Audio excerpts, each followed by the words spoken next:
నా కల నెరవేరింది. ఏబి వెంకటేశ్వరరావు పదవీ విరమణ.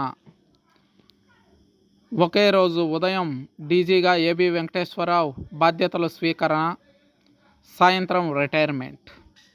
భారతదేశ చరిత్రలో కని విని ఎరుగని ఘట్టం.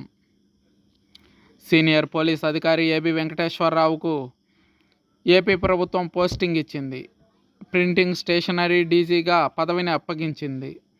దీంతో విజయవాడలోని ప్రింటింగ్ ప్రెస్కు చేరుకున్న ఏబి వెంకటేశ్వరరావు డీజీగా బాధ్యతలు స్వీకరించారు.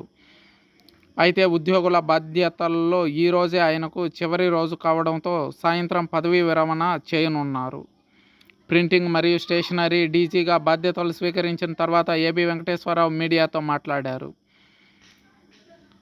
3.5 సంవత్సరాల తర్వాత ఇదే ఆఫీసులో ఛార్జ్ తీసుకున్నా.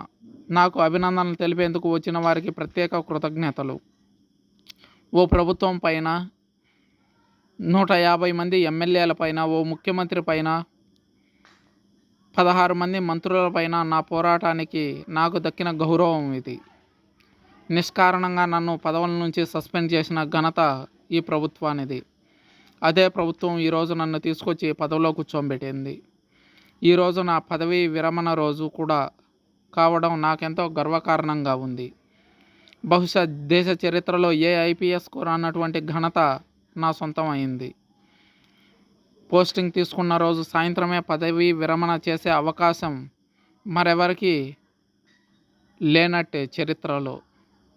కారణాలు ఏమైనా ఆల్ ఈజ్ వెల్ అని భావిస్తున్నానని ఏబి వెంకటేశ్వరరావు అన్నారు.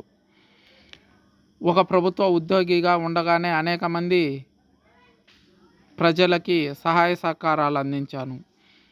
ఇవాళ ప్రభుత్వ ఉద్యోగిగా రాజీనామా చేసినప్పటికీ రేపటి నుంచి ప్రజల్లోనే తిరుగుతా, ప్రజలతోనే ఉంటా అని చెప్పుకొచ్చారు.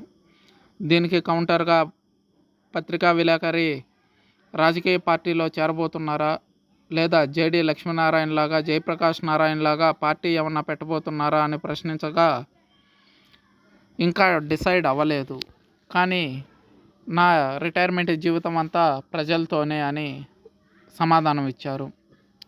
పోస్టింగ్ ఆర్డర్లు వచ్చాయి, విధుల్లో చేరాను,